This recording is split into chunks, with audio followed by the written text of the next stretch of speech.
Hello, y'all. Welcome to day 2, part 1 of critical race theory. So we left off at Columbus's exploration. And we also talked about how Europeans used racism to enslave people. Now, a whole lot of y'all watched me talk to that guy the other day, and I mentioned that there were other forms of slavery outside of what I'm getting ready to talk about, as well as slavery wasn't a new concept. However, the idea of chattel slavery came from Europeans. What I mean by idea is this. Once you were a slave for the rest of your life. And any children you birth are also going to be slaves the minute they are born. And they too will spend their entire life a slave. And their offspring will be born slaves. That idea. That form of slavery at that time wasn't practiced anywhere else except for in the West. Now, fun fact, slavery is the reason we have the economy that we have today. And I'm not just talking about here in the States. I'm talking globally.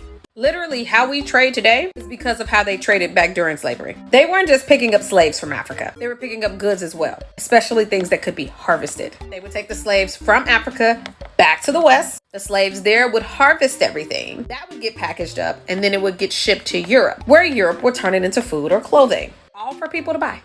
Literally how we do it right now. Somebody gets the goods, somebody manufactures it, they ship it to the person that sells it, they sell it. And there is still one person that owns everything, that's making all of the money, sitting back, not doing a thing. Just like slave owners. Instead, now they pay them, but they don't always pay them well either. Jeff Bezos. But that is literally why the lower class is overworked, underpaid. Hey, capitalism. Oh, even the idea of getting your health insurance through your employer is from slavery. And that's because you got to keep slaves healthy, right? But they got to go to the doctor. But you're not paying them, so they don't have no money. So now the slave owner has to pay for their slave to get medical treatment. See the parallel? Now, we also have to pay for our insurance too, though. Ooh, child. Now, I know everybody always says, well, Africans sold their own people into slavery. And that is pretty true. However, but they're leaving out a whole bunch of details.